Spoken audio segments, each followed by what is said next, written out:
And we're recording it. All right. Welcome everybody to our nonprofit roundtable. Probably going to have some other folks join us, but thank you for being here today. We are recording this. We also have a fantastic program we got with Holly Davis. So why don't we start? And Sylvia, I'm going to jump back in here. Why don't we start with getting the people on the call? If Margie, we'll start with you, and if you can say who you are and what organization, and give a 1-minute infomercial about your particular nonprofit. Hi, I'm Margie Kyle. I'm founder of Little Smiles, North Carolina.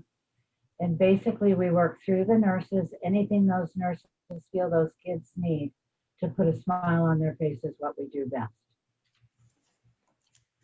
Okay, Karen, we want to go to Ada Jenkins. Sure.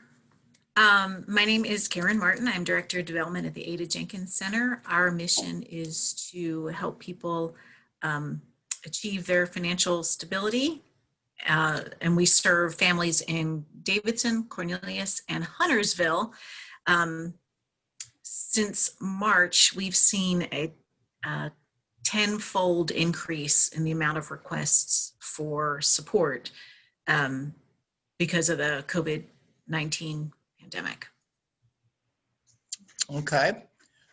Deborah, we have you. You want to say who you are and what organization, a little bit about your organization?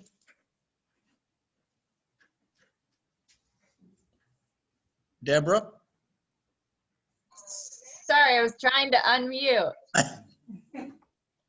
Fabulous. I am Deborah McKee. I'm from the Make an Impact Foundation, and we work with other nonprofits, and we also work with businesses in the area to become philanthropy arms for them. So there's a lot of businesses that want to do good, but they don't have the time or resources, and we help them find nonprofits to give back to and develop projects that increase their employee engagement, as well as give back to people that are already doing good in the neighborhood. Okay, thank you very much. Now what we're going to do is a little bit different so that everybody can actually hear. I'm going to ask you to come up and maybe stand here, and I'm going to come with the camera a little bit closer, because when we had a boardroom meeting the other night, everybody couldn't be heard in the office. So if one by one, and maybe if we can start, Ms. Burton, if you can come here and say who you are, your organization, a little bit about your organization. And I'm going to move the camera closer to you. Wonderful. Good morning, everyone. My name is Nicole Burton. I'm with Novant Health Foundation. I'm kind of the arm of Novant that helps with disadvantaged families that need financial assistance, and then we also have capital campaigns and initiatives that I also work on as well. So thank you. Okay. Shirley, want to come around? Oh. And I know you're with Leadership Lee Norman, but maybe share a little bit about yourself. And Okay, all right. Okay, I'm Shirley Ranson, and I'm a real estate agent here in Cornelius and Davidson and anywhere you want to buy a house. I think that's all. And I'm a mother and raised 3 children, and that's all I have to say. and we might be able to do that from here since you're about the same distance. You will do Yeah, here? just- Okay, perfect. Okay.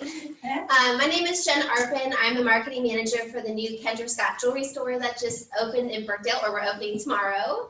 And I just became a member for the chamber, so thank you for having me. But I'm just so excited to be here. We do a lot of philanthropy, so if you're familiar with our brand, we do a lot of fundraising. So I'm here at this meeting today because we have the opportunity to help local nonprofits in Lake Norman fundraise in various ways. But we're also going to have our ribbon cutting ceremony tomorrow morning, so we'd love to have everybody join us tomorrow morning at 9:45. Fantastic. Rob?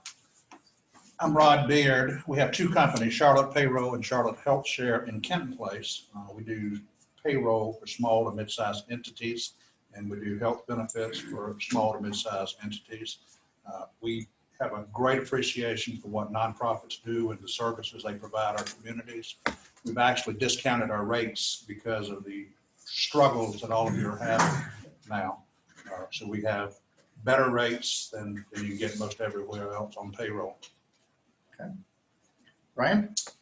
I'm Brian Lawson. I am a certified business coach with Collaborative Solutions Group. I'm a speaker, a trainer, but I'm here today because I'm also part of the Leadership Lake Norman team current program. And we, as a group, are going to do a project. And we thought this was a great place to reach out to all you nonprofits and say, hey, we're here. We would like some of your projects sent to us and say, hey, these are some things that we need doing. We don't have the funding to do it. How can we help? So we want to, I'd like to give my email address to you guys if that's good. And you just email me your projects and then we can distribute them to the group and then the group will decide on what we're going to do. Okay. So my email address is Brian with a Y, BRYAN at team, TEAM -CSG.com. Okay, thanks. Terry?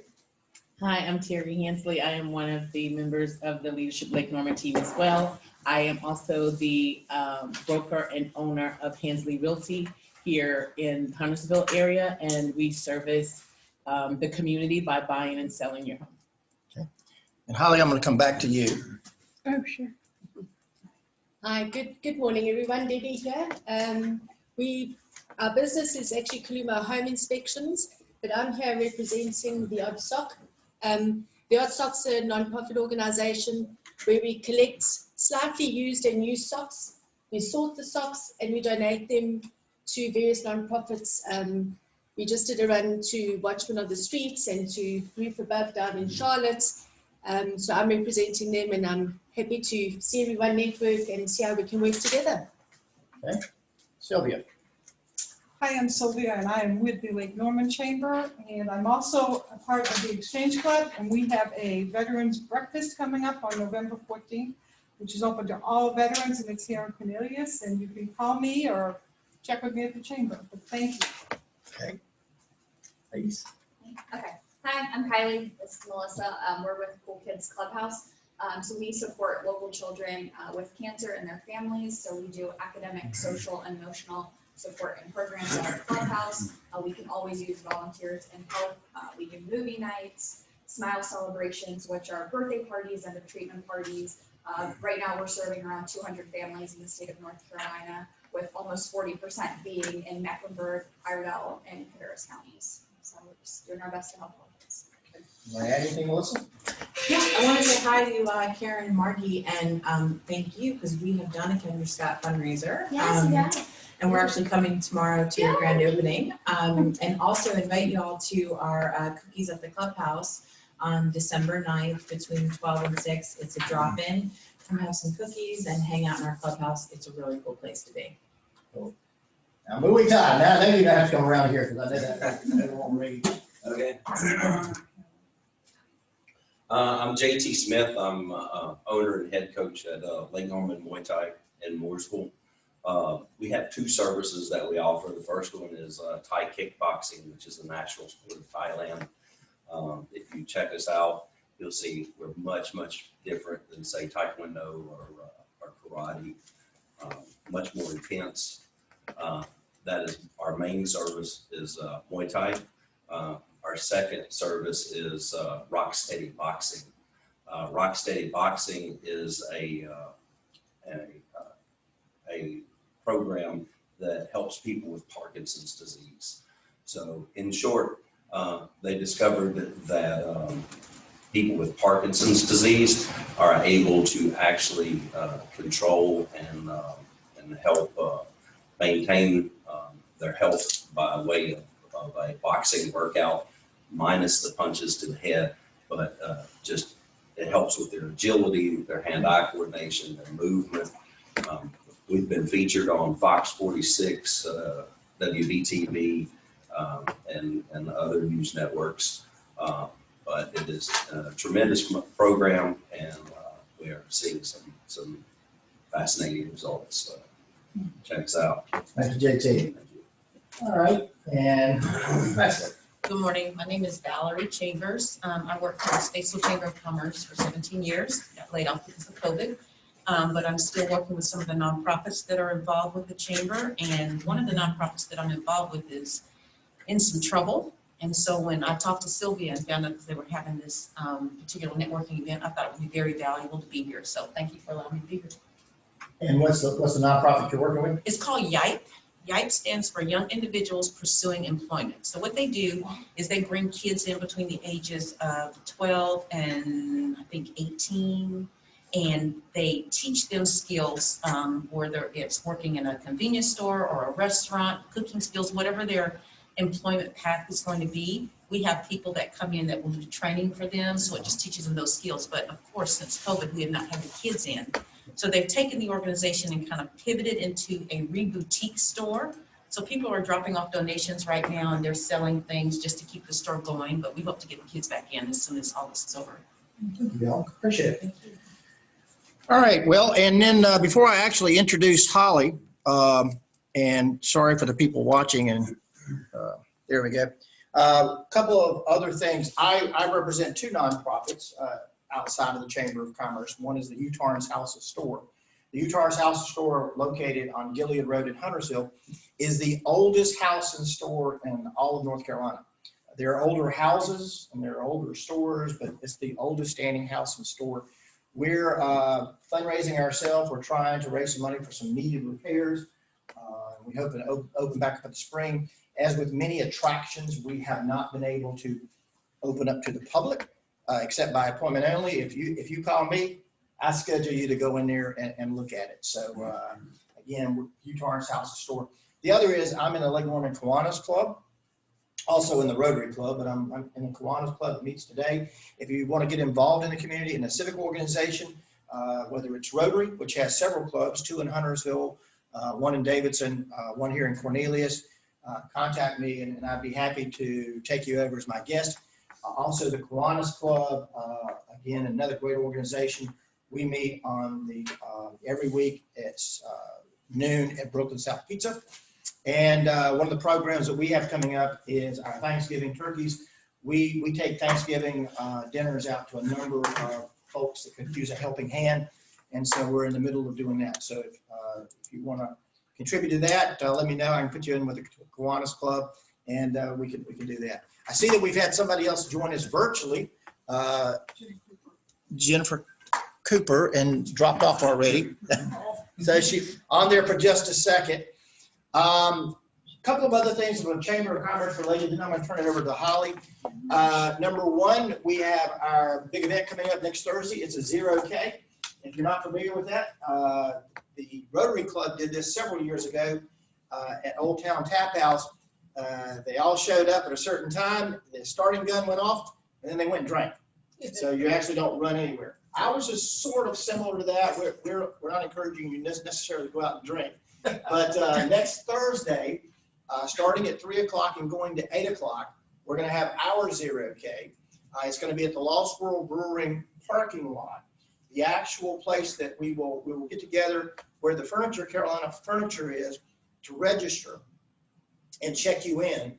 Then you'll go over to Lost Worlds at your designated time that you've selected. We can only have 50 at a time as we're in phase 2.5 for an outside event. The chamber can only have 50 people there. So we'll get the 50 that have signed up, or however many have signed up at that designated time. Shirley, I think you signed up for 3. You'll get together. We'll have a digital photo. A starting gun will go off, and then we'll say, okay, gotta leave. You can go into Lost Worlds. You can go over to Bin 110. You can go to Matt's Hot Dog. You can go to Marco's Pizza. You can leave and go home. You can do anything you want to do, but that event tide right there is over with, so we can get the next 50 in and do the same thing. The proceeds is $25 to register. You can go to lakenormanchamber.org. You get your t-shirt, which is $9 of the $25, but the proceeds are split between our small business programming, and also half of it will go to the Lake Norman Chambers Foundation, which will earmark it to the 2021 Women's Conference and also to our Diversity Lunch and Learns. If you've been somebody who's been concerned with race relations and where we're going with everything, we're going to have a series of dialogue of lunch and learns this coming year on that particular subject. And so it'll go to help funding that as well. So those are the two things that we're directing to small business programming and Chambers Foundation. The other thing from a Chamber of Commerce perspective is we just launched an employment bulletin board. We have a partnership with localjobs.com. We had this partnership way back in around 2008 to 2012. And then a couple of companies, LKN Jobs, popped up as some others that we went in partnership with. But right now, if you're a chamber member with less than 50 employees and you have openings, you can post them at no charge in perpetuity on this particular site. Where they really kind of make some of their money is when they're able to have companies or corporations like a Novant or Atrium or MSC or Detweiler or somebody like that that is asking to post jobs. And they also get a significant discount on from Indeed and Monster and some of those. But we're going to have a program coming up in a couple of weeks how that actually works. And you can see more information about that.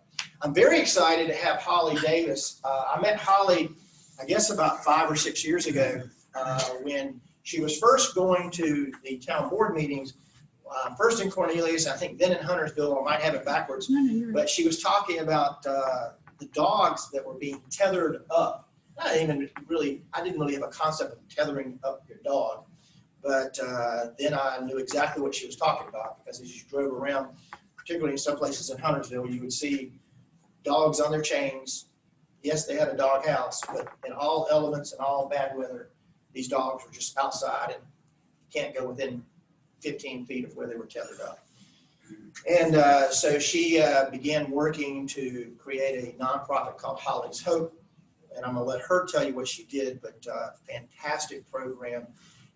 She was recognized with the John R. Cherry Community Service Award, where we recognize an individual or nonprofit that has really made an impact in the community. And certainly she did. And she's here today to talk about how to take your nonprofit and treat it like a business. And she also has an HR company. So I am going to turn it over to Holly, and Holly, is going to be your program. Oh, thank you. You can just, yep, I'm going to turn around to you. Can I get on the presentation? Yep, I'll do that as well. Wait, hey, that's very close. Okay, I'm not sure what we're going to do. We're going to turn on the presentation. Oh, okay. Oh, can you? Oh, sorry. Okay. You look great, Holly. A little too much of a close-up. That like on the other side of the room.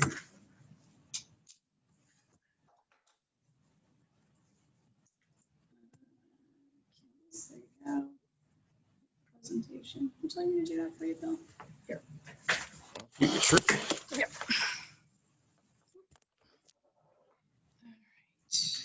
I don't know how to. There we go. And okay. Oh, let's see. Can I just move our lovely guests? Maybe just there? You'll probably diminish the screen by hitting the. Okay, you want me? I didn't know if we wanted to see them. Okay, well, good morning, everyone. So first, I'd like to thank Bill for allowing me to have 10 minutes with you folks. And 10 minutes is what he's given me, so I'm going to go really, really, really fast. I did not know who would be joining this meeting. Which nonprofits, so that means I did not know where you were in your life cycle. It seems like everybody here has some very well established nonprofits, so this may or may not be helpful to you, so I might move through it a little bit quicker. But so as Bill mentioned, I started a nonprofit 5 or so years ago, and currently I have a HR consulting business, and one of the things that I do is work with nonprofits, and a lot of that is volunteer time, donated time, because I know when I started, I would have loved someone who had a little bit of knowledge to come sit with me and say, hey, here's what you should do. It would have saved me a lot of time and probably a lot of wine. You know, I drink probably too much. Try to get through it. So anyway, I'm just going to share what I know, and if it's relevant, great. If you know anybody who could utilize some help, please let me know. I'm always willing to spend time with anybody who's giving back. So steps to running your nonprofit like a for-profit. What I find in the community of nonprofits, and many of you probably know, is we start because we have something that made us feel something, right? So we saw a need and we said, okay, we're going to get a solution to it, but it comes from the gut. And when you run it just from the gut, you tend not to be as successful. So my advice is always to run it like a business. So you start it like you would a business. Oh, let me see. How do I advance this thing? Your computer's so old, Bill. Okay, so Holly's Hope was formed in 2015. So, okay, I don't know if y'all can see me. So I had just moved here from California in the fall of 2015, and I saw what I've never seen before, which was a dog chained to a tree in a rainstorm. And that day, I knew that I had to do something because that certainly couldn't be right. So by the next morning, 3 or 4 bottles in, I had established a 501c3, a website, and a logo. And that's how it started. I knew absolutely nothing about a nonprofit or building fences or whatever it is I was going to do. So the mission for us was to improve the lives of dogs that are unchained, to manage the overpopulation of unwanted dogs, and to educate. What that meant was I drove around in a truck and I knocked on doors of people who chained their dogs and offered to build the fencing at no cost. We then spayed the animals and made sure they got all of their bedding. And then we worked with the owners. And when I say worked with the owners, it wasn't like we built a fence and we never came back. Those owners were then rolled up into Holly's Hope and they became part of Holly's Hope family. So the fence became the small part of what we did. What became the majority is we would make sure that they had food. COVID hit, for example, right? A lot of these people can't feed their dogs in a regular economy. COVID hit, so we then go do a big blitz fundraiser for dog food. And then all of us went out and delivered dog food every other month to make sure they could feed their dogs. When their dogs were sick or unfortunately expiring, I would go and get the pup and I would go and take care of it for them. We'd provide the medical, flea medication, anything we could do. You know, straw in the winter, the ear goo in the summer so the flies didn't eat their ears off. So that was what we did, and we're very successful at it. Okay, so I just know I'm right in your face. There's a list of how you run a nonprofit like a business, and I was just going to focus on two of the areas because I only had 10 minutes, but I'll show this slide. Let's see, there we go. So the 10 steps, which is what I share with folks for running a nonprofit. Many of you talked about your mission statement, but it's interesting how many nonprofits don't have a well-defined mission statement. So their vision of what they thought they were going to do, it can veer off because they're not focused on it properly. Building your team, it's very important to have a team of board members that have the same vision and will work towards your defined mission and vision. The strategy for marketing and fundraising, Facebook is great, but you have to have a larger strategy than that, right? Finding the people who are going to give you the socks, right? That type of thing. Incorporating, which all of you know. For us, and what I'll talk about a little bit more, is documenting your processes, your code of conduct, and your bylaws, which is really important for Holly's Hope as we started rolling, year 2. Having that documentation was really critical for us to stay on target. And then identifying people in your, to support you in the communities and getting volunteers, and then scaling for growth. A lot of nonprofits start, and I'm sure many of you who have been out there doing the work for a long time understand the importance of scaling for growth. Bill, you let me know when my 10 minutes are almost up.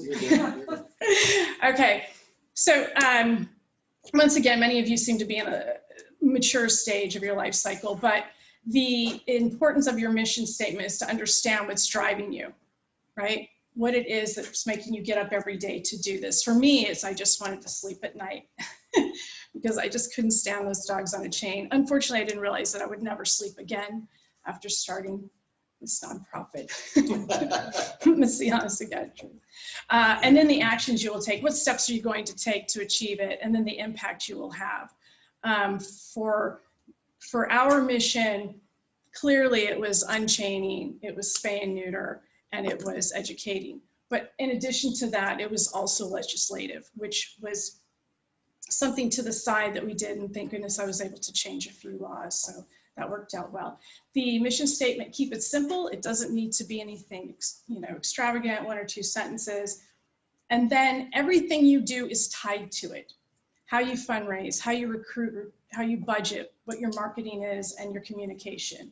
And that's the importance of that mission statement, which all of you know, because then you are focused on it every step you take, and it allows you to get to your ultimate goals. And then what I learned the hard way was you cannot be everything to everyone. And we talked this morning about you just can't save them all, right? Whether that's socks or the children, right? So you have to make sure you keep it in scope. By the way, that dog right there, he now lives in his home. He lives inside with his people. And that's through working with the families and educating them.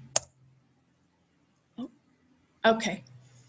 That's my CFO right there, by the way. And we talk about documented processes. In our documented processes, which I brought, I'm sure all of you have them, the handbooks and the legal documents, it says very clearly that you're not supposed to put your face in the dog's face. You're not supposed to get in their area when they're chained. That's my CFO, by the way, so I've had to fire her. Just kidding. So notice what she's doing. It's highly dangerous. But anyway, so our roles were very clearly defined in our organization, because I found that when people started to just do their own thing, take over, certain areas and start veering off, that we lost time and money. And then there were conflicts. So when we clearly defined the roles and took the emotional component out of it, we were much more successful. So being in HR, they actually had job descriptions and all of that. So it was very clear who did what, when, and why, because, all of us have jobs during the day, and you work so hard to get the donations that if there's any wasted time or any wasted funding, then you had to work just that much harder. We had practices and procedures for fundraising. When we had fundraisers, it was very specific what we were doing there and why we were there, okay? Once again, it's about the money and the time. For example, a lot of my volunteers would want to include a lot of animal organizations, a lot of rescues. Well, that sounds like a great idea, but we don't have control over how they're managing their dogs, and then that would become an issue for us. And so we then had to narrow our scope on what were our fundraisers going to look like and what would we then behave like. And so, we had a rescue bring some pups, and one of the pups bit somebody, right? And then I became responsible. So it was important that we really had the practices well defined. And then how you resolve conflicts of interest, right? Because you have people wanting to do something a little bit different. And then how do you manage that? That was something that we dealt with pretty frequently. And then financial reporting, you guys all understand that. The procedures, we had every volunteer, everybody who joined our organization, anybody who put that shirt on had to sign a document that was acknowledging what our organization did and what our approach was and what was expected of them, and then what they could expect from us, right? Because it's a two-way street, right? And volunteers, they are not your employees, but they do work for you in a way, right? So it's very similar to when you work for an employer. It's what we're going to do for you and then what we expect you will do for us. For example, one of the main components to Holly's Hope, and one of the reasons why we were successful, was there was no judgment. If you judged the folks that we were working with, they would not let me in their homes, okay? So I was sharing with her today, if you came on site with us and we're working with a family and I saw you doing one of these, looking around, you could not be part of the organization. If you made a comment about how these people lived or how they treated their dogs, you couldn't be part of the organization. And that was part of the agreement that you signed. Because the minute you do that, I lose the ability to affect and have an impact, right? I can't help them if you sneer or judge them. So that was one of the things that would be included in our documentation. And obviously your bylaws, all of you know that. So I'm basically done now. It's 10 minutes. No, you're good. You're good. Well, really, honestly, that was it. Because he's like, you have 10 minutes. So I think that's really it. Yeah. So I have, like I said, a consulting business. On that website is all the resources for a nonprofit. I don't want to make money off nonprofits. I want to help nonprofits. So everything I know, all of the legal documents, the handbooks, anything that we created is on the website. I learned to build from a group down in Charlotte, and the way I did it was they had a PDF, how to build a fence. And I downloaded that PDF and I started Holly's Hope with it. So if I can do that for another nonprofit, then I will do it. So that's just a very high level. If anybody knows of any new nonprofits who could use some help, that list, that 10 bullet points, I'm happy to go in and do workshops and to dive much deeper into the detail.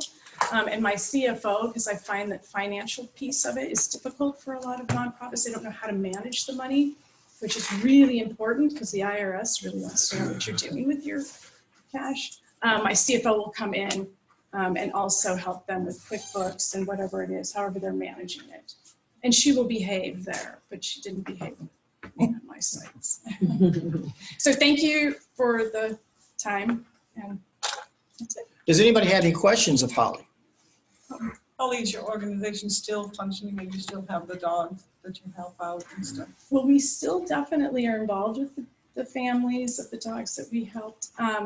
But Holly's Hope has now switched gears and we are moving to legislative change in animal welfare. In the very beginning, I worked with Cornelius in Huntersville and was able to get those laws changed. They were very welcoming, very kind. As you move farther north, it gets a bit more challenging. So that's my next stop. So all of our resources are going to that. But like the trailer and all the equipment has been donated to the other groups. We were lucky enough to teach other groups how to build. And so now that I know they're out there and they are then teaching the other groups, I feel better. So how do we get a hold of you? You can get a hold of me. The website is on the presentation. It's just HR Innovation LLC. And just send me a quick note or my phone number is on there. Okay, perfect. Yeah, and I'll be happy to help anybody. I was intrigued by the topic because so many people don't consider nonprofits as a business. Well, it's a business, and I Well, knew. I used to manage a not-for-profit, which is like a chamber, 501c6. Yeah. And all that really meant is I didn't have to pay taxes. But if I didn't have retained earnings, I can't grow. Yeah. And I can't provide the services and I can't complete my mission. Yes. So nonprofits need to be thinking about money.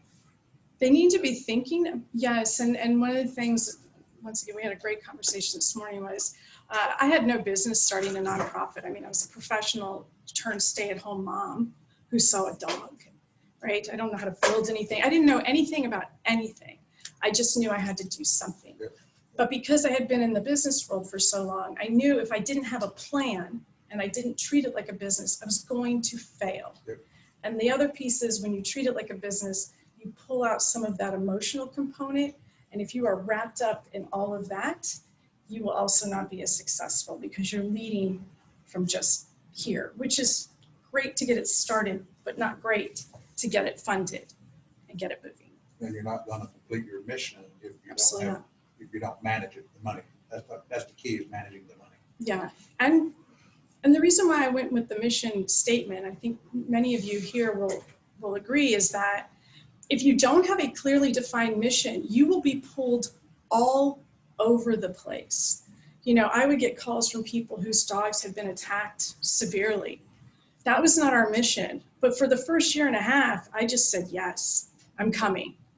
But what that did is it pulled, like I said, time and resources away from really completing what we wanted to do.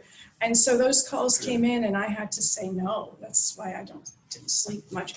But because that was not what we did. And so we had to then refer them out. And that's why that mission, and a lot of nonprofits, new nonprofits, you guys are well established, do not have that focus.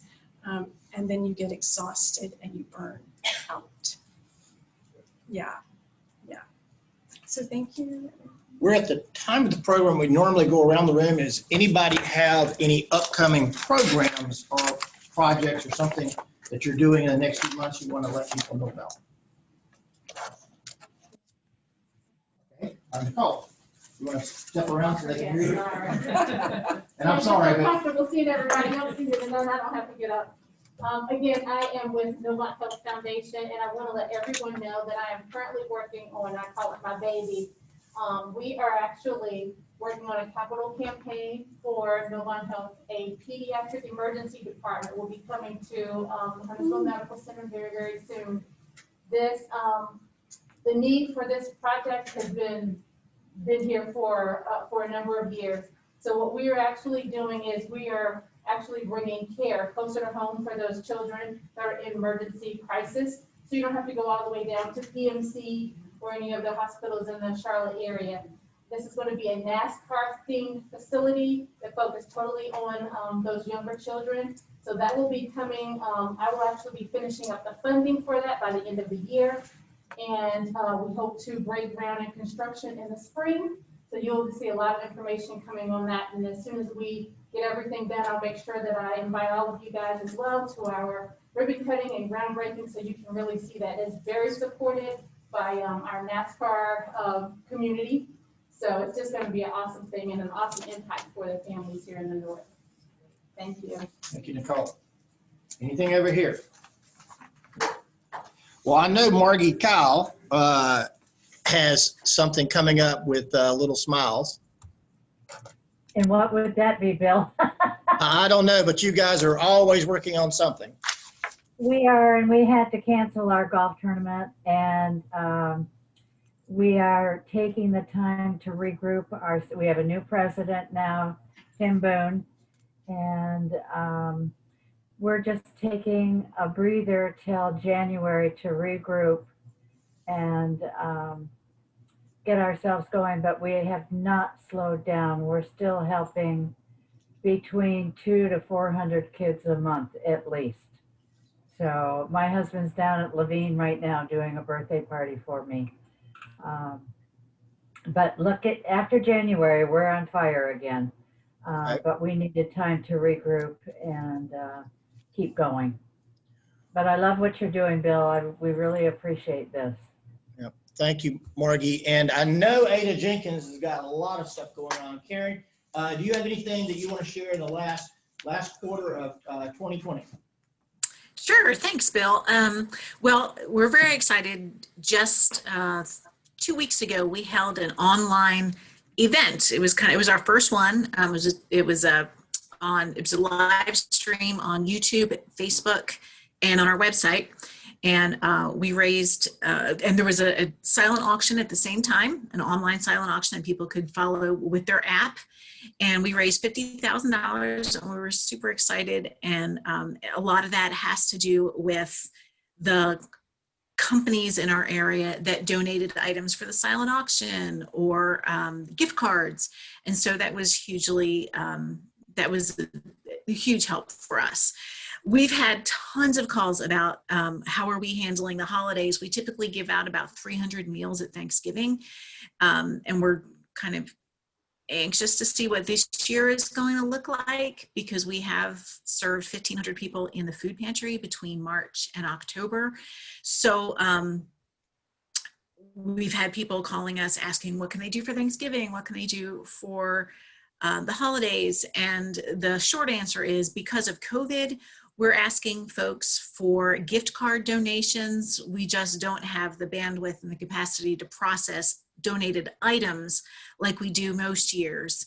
And right now, what families are telling us, they would like gift cards to the grocery store or to Target or to Old Navy to get clothes for the kids. And so we're right now balancing all of that, but just so grateful for all the support we've received in the community. Fantastic. Thank you for the job Ada Jenkins does. Well, that kind of brings us to the end of our program. Remind you that the Chamber Zero K is again next Thursday. So if you haven't signed up, consider doing that. And even if you, we actually have a virtual sign up. So if you know somebody that used to live in Lake Norman, they want to contribute, but they don't live there anymore, or they're not coming out to it, you can virtually sign up. We'll still send you your T-shirt and your little number that says 0.0 on there, so you can still participate virtually. But encourage folks to sign up for it, because again, it's going to a good cause, going to fund some of the things that we do for our small businesses and also our diversity inclusion programs and our women's conference that we unfortunately could not have this year. It was slated for, was April or May? April and June and December. We had it slated for April, and we kicked it out to June, and we kicked it out to September, and then we said, okay, it's not going to happen in 2020 at all, because again, part of the women's conference isn't just the speakers; it's the 100 and something women coming together, being able to network, and you just lose that. So we punted that to 2021, and so we'll get that off as soon as we can. But again, you can go at lakenormanchamber.org, see the information about the Zero K. You can sign up and share that. We'll be having more Facebook messages about that event coming up. Anything else going on with Muay Thai before we, anything else you guys are doing? Kicking, trying to get us some sponsors. We got a bunch of amateur fighters who are just looking for sponsors to the country and fight. Well, we appreciate the plug in the Spirit. Sure. That's a huge deal. Lake Norman Small Business Network, is also supporting this endeavor. $25. You can feed an entire family on Thanksgiving Day, and they would probably have almost nothing. So please contribute $25 to Kiwanis. Yep. And if you know anybody that wants to get involved in the Kiwanis, or just go to a meeting and find out a little bit more about it, or if you would like to get in front of the Kiwanis or the Rotary and talk a little bit about your organization, let me know, and I'll get you plugged in. That would do that. Jim Cooper and Matt from the Davidson Community Players. DCP is Davidson Community Players. Oh, yeah, they actually come on board. Jim Cooper, do you want to say anything about what's going on over at hospice? Yeah, real quick, thank you. So real quick, a lot of times hospice is an underutilized benefit for people because they're simply afraid of the topic. But November is National Hospice Awareness Month. So if you happen to know of someone in your social group, church, friendship circle that you think could benefit from hospice, simply introduce the topic and direct them to us. We're at hpccr.org, a large nonprofit. But serving the Lake Norman area very personally with the Lake Hospice and Palliative Care Lake Norman. We do have the Levine and Dixon Hospice House in the business park. People were hesitant to send their loved one to us there for a while because restrictions were so tight that family members could not come and visit, but that has loosened up and they can have visitors throughout the day.